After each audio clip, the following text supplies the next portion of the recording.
Hey everybody, we're going to do 5.2 today in remote. So I think this standard is probably one of the most simple concepts and it's going to go so fast, okay? You're not even going to believe it. So we're going to look at what is called rural land use patterns. So if you've ever been on a plane or you've seen aerial shots, right, we see patterns across the land. And we're going to specifically look at farmlands, rural areas, right? And then that second part of the standard is going to discuss how we survey this land, okay? So let's go ahead and get started. In your note sheet here, there's some aerial shots there. So you can see how different the patterns look, and we'll talk more about that in a minute, okay? So what I want you to do for the settlement patterns is you've got three kinds: clustered, dispersed, and linear. And I want you to kind of write the definition of those, even though they're more on bulleted points. And then I want you to give me a little sketch. So this will really help you have a visual of what they're supposed to look like. So we'll start with clustered settlement. You need to know that this is a common settlement that you'll see throughout Europe. And it does help create a sense of community. It's kind of a one-stop shop. So you can see that out on the outskirts of this is farmland, and then you kind of have your little settlement here clustered together, hence why it's called clustered. Then we'll move over here to dispersed settlement. This is what you're going to see more of a grid-like system, and it's going to be through North America. And this is more connected to resources in farmland. As you can see, it's very different from that clustered settlement. All right, and then the last one is linear settlement. And this is usually developed along a transportation system. So this could have been a river, this line here, or even a railroad. Okay, and we'll talk about some pros and cons in just a minute of those, okay? So if we look at the clustered settlement, I just really want to quickly show you this overlay that you drew, and now how it looks in real life, right? So you can tell that this is definitely a clustered settlement, and again, this is what you see in Europe. Some pros is that everything is close together, but you do not have a good connection with your farmland, so people are having to make trips back and forth with that. Okay, the next, if we look at dispersed village, this is where the downfall of this grid system and spreading your settlements out is that, and you can see this without the overlay, as people kind of got tired of going back and forth to their farmland, so they moved more to this method. Okay, and then this last one, linear, remember this is along the transportation system. A downfall to this is it might, when you have this kind of linear from one end to the other, it can make it really difficult to communicate or even get goods from one end of the settlement to the other, okay? And that's what the linear village looks like without that overlay. Pretty cool, right? All right, let's look at how these patterns came about and how they're surveyed, okay? So again, I want you to write a quick definition and then a sketch. So meets and bounds is going to be mostly for short distances, and this is going to be figured through landmarks, and I'll show you a quick example. Then long lot is always going to have a relationship to a river. I want you also to put in your notes where these are found. We'll do that in a couple of slides. And then township and range, this is very much like a grid system, okay? And there's some other sketches that you could use there. Long lots, there's just the lots, and then the township just looks like a grid system with a square, and then meets and bounds. Remember, can be kind of crazy weird, but it's going to, again, match like physical features or even structures. So let's look at a couple examples really quick. So this is where we have meets and bounds. This again is drawn up when they survey this. It's based on like landmarks, right? So if we have my trees here, let's look at my little simulation. Then we have a couple barns pop up, right? And so then when they go to survey that, right, they are definitely connecting that and making those boundaries based on those landmarks, okay? And if I lift everything up from the overlay, you can kind of see how they did that there, right? All right, this is our township and range, okay? Again, a grid system. And so if I pick this overlay up, right, you can kind of see that it would look more like this. And this is more common in North America, right? And so we see a lot of this, especially in the Western United States.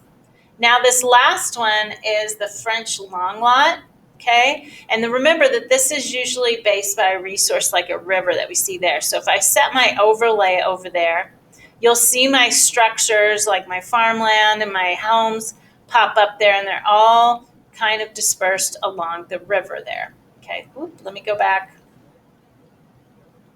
And I was going to say, just note where the river and the road is here, right? And you can see that where those structures were put up as decided by the location of the river and the road. Okay, and so the objective here is to try to balance off those resources as an equal distance along a transportation system. Okay, guys, that is 5.2. Great job, and we'll catch you next time. Hey guys, we're here at 5.3 standard. This should also be pretty straightforward. What we want to be familiar with here is how plants and animals, where they came from and how they spread. So we're going to be looking at hearths or origins, and then diffusion. Remember hashtag unit 3, how things diffuse. That's the spreading of an idea, but in this case, it's going to be plants and animals. So in this first part of your notes, you have this chart. I am not going to read it to you. You're probably like, thank goodness. But I would be familiar with these hearths. Now remember, these are locations that you might want to be familiar with and what came out of there, what crops were cultivated there. So for example, wheat originated in the Fertile Crescent. So I would definitely know where the Fertile Crescent is. And where did it spread? Okay, so it went to Africa, Europe, Middle East, and so forth. Okay, and you also have that map that you might throw a little color on and be familiar with that. Those big circled areas in that turquoise bluish is going to be your hearth. And then again, it'll have what crops came out of those areas. Okay, and then the little arrows are showing you where they diffuse. Pretty straightforward. All right, let's get into it. So in your notes, you kind of have a template set up of the concept and then the where and the what. So what I would do is just for the where it diffused or spread, and then the what would be specific things, like in this case it's going to be plants and animals, and I didn't get too specific with it. But for trade routes, you have Silk Road, and I do believe I forgot to put Indian Ocean trade on there as well, so you could just squeeze that on, but they're pretty similar.